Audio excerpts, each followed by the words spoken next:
Nous avons le plaisir d'accueillir le docteur Maxime Guenoun, à qui je vais laisser le soin de se présenter sur ses affinités, sur ce qu'il fait, sur ce qu'il aime faire en cardiologie. Alors, je suis un cardiologue du Sud, installé à Marseille, et donc plus investi dans la rythmologie interventionnelle et notamment les devices. Et j'ai un exercice mixte, libéral et hospitalier. Alors, si je vous ai demandé de répondre à quelques questions, c'est parce ce congrès est placé c'est placé sous le signe de la surveillance à distance de nos malades. Et en rythmologie, on a quand même peut-être un peu plus d'expérience que dans les autres domaines. Et ça vaut le coup quand même de faire un point aujourd'hui par rapport à ce qui se passe ailleurs. Alors on a sûrement été des précurseurs en effet parce que peut-être que la rythmologie s'y prête parfaitement et notamment les devices. Les devices c'est quand même techniquement quelque chose qui est innovant et depuis des années on sait recueillir des informations dans les devices et maintenant on sait les transmettre. Donc ces patients-là méritent, on y reviendra sans doute, une surveillance particulière de par le profil de la pathologie et donc on peut exploiter les signaux qui sont recueillis et à distance et donc faire une réelle surveillance de ces patients. Alors, est-ce qu'on peut dire qu'il y a surveillance et surveillance parce qu'il peut y avoir toute une gamme de méthodes de surveillance, de moyens, et qui ne sont pas toujours possibles à mettre en œuvre, qui ne s'appliquent pas à tout le monde. Où on en est au moins en rythmologie, puisqu'on a du recul, quel type de surveillance, de e-surveillance? C'est un point très important, c'est-à-dire qu'il y a la télésurveillance qui peut être simplement du télésuivi ou de la téléconsultation qu'on ne peut pas mettre, ça n'est pas exactement de la téléalerte.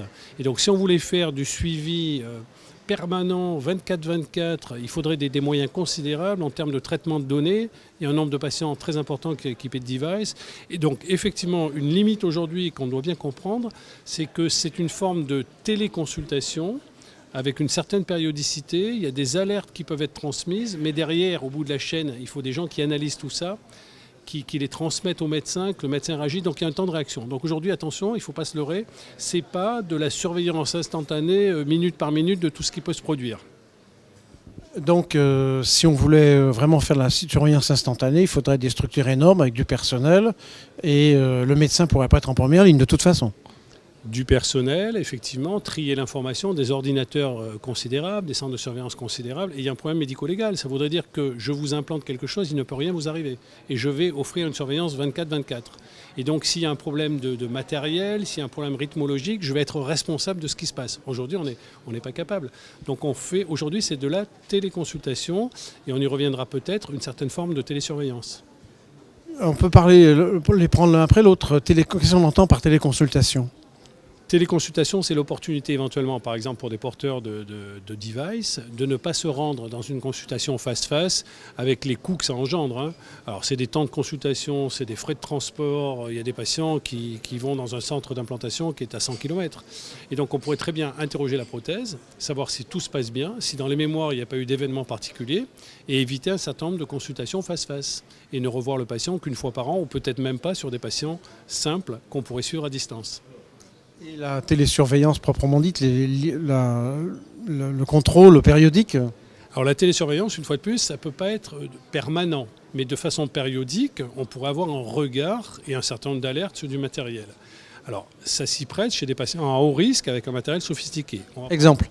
Voilà, l'exemple d'un patient porteur d'un défibrillateur, on peut être inquiet à juste titre sur le maillon faible qui est l'électrode. Cette électrode peut se déplacer, cette électrode peut rompre. Et peut survenir une fibrillation ventriculaire qui à ce moment-là ne sera pas traitée. Donc ce matin, on a vu un cas tout à fait avec Philippe Maury dans la session que nous animions, caricatural. Un patient implanté, vu à la consultation un mois plus tard, tout va bien. Et on lui dit, revenez dans 4 mois. Sauf qu'avec la télésurveillance, on a une alerte qui arrive le lundi matin, elle est exploitée. Et cette alerte dit, les impédances, un certain nombre d'éléments techniques nous font penser qu'il y a un déplacement ou un problème sur l'électrode. On est en janvier, on aurait dû le voir au mois de mai. On convoque le patient et on s'aperçoit qu'il y a un déplacement de l'électrode. Cette électrode a été remise en place, donc grâce à cette télésurveillance, et le patient présente une fibrillation ventriculaire en février qui a été traitée. Ce qu'on peut retenir de cette histoire, c'est qu'on l'aurait vu au mois de mai, il y aurait eu un défaut de défibrillation en février et le patient serait mort. Donc la télésurveillance, c'est quand même une périodicité de surveillance, un suivi qui est efficient sur un matériel dont il faut s'assurer qu'il est parfaitement en état de marche. Donc c'est peut-être pas l'idéal, on n'a pas tout révolutionné, mais quand même, c'est un progrès. C'est un progrès et ça va du plus compliqué au plus simple. Aujourd'hui, on est dans la prévention de l'accident vasculaire cérébral. Un simple pacemaker, c'est un outil de surveillance. Survient entre 6 mois, par exemple, qui est le délai habituel pour revoir ses patients, ou 1 an de la fibrillation atriale. On peut indiquer un traitement anticoagulant, un traitement antiarythmique, parce qu'on aura détecté la fibrillation atriale. Alors on n'est pas dans l'urgence absolue, mais si on interroge une fois par semaine la prothèse grâce à un système de transmission à domicile, eh bien on va convoquer le patient, lui dire attention, on ne se revoit pas dans 6 mois, mais vous venez plus précocement, on a détecté la fibrillation atriale, on a un électrocardiogramme embarqué qui le prouve, et il faut mettre en place un traitement anticoagulant ou une stratégie. Donc on anticipe, on peut prévenir des complications. Est-ce que tous les matériels sont habilités, aptes, comment dire, à faire cette surveillance périodique ? Alors tous les constructeurs ont développé ça, c'est un enjeu incontournable. Le problème, c'est les moyens. C'est-à-dire qu'aujourd'hui, il n'y a pas de budget attribué à cela. Ni aux constructeurs, il y a de faibles budgets, il y a une petite option, un petit plus, un petit bonus de prix au moment de l'implantation si on branche la télécardiologie, mais pas pour tout le service rendu. Et il n'y a surtout rien pour le praticien. Donc aujourd'hui, tout le monde se lance là-dedans, mais sans moyens. Donc on a compris qu'il fallait beaucoup de moyens, c'est une limite. Tout le monde veut être en position au bon moment, quoi. Oui, parce que ça va devenir incontournable. Parce qu'effectivement, à partir du moment où on a cette possibilité de suivre des défibrillateurs, donc d'anticiper des événements cliniques, de prévenir des morts subites sur des défaillances du matériel, aujourd'hui, on ne peut pas ne pas avancer dans ce sens. Alors, la probabilité de décès est sans doute liée à une fibrillation aiguë ou quelque chose comme ça. Quand même, tant qu'on n'en a pas la preuve, est-ce qu'on a des études en cours qui vont nous permettre de dire que cette démarche est efficace et permet effectivement de prévenir des événements ? Alors, il y a des études cliniques qui ont montré la pertinence, c'est vrai. Il y a des études médico-économiques qui disent que c'est aussi un modèle tout à fait viable par les économies qu'on peut faire en anticipant les complications qui coûtent très cher, en diminuant le nombre de consultations face-face et de déplacements. Et puis oui, il y a une certaine rentabilité par rapport aux événements. Alors, on n'a pas de grandes études pour montrer que finalement, une intervention beaucoup plus précoce sur un patient qui décompense sur le plan de l'insuffisance cardiaque, qui fait de la fibrillation atriale, il faut des grands nombres, des grandes études. Mais quand même, tout laisse à penser qu'il y aura un bénéfice et médical et médico-économique. C'est-à-dire que là, on est dans une situation où vraiment le suivi à distance a au moins montré de façon ponctuelle, répétée, qu'il marche. On attend encore les grandes études, mais on n'est pas dans la situation d'autres pathologies comme en prévention pharmacologique ou autre chose. C'est quand même complètement différent. Oui, on sauve des vies, on prévient des événements, des accidents vasculaires cérébraux, des décompensations cardiaques, c'est clair.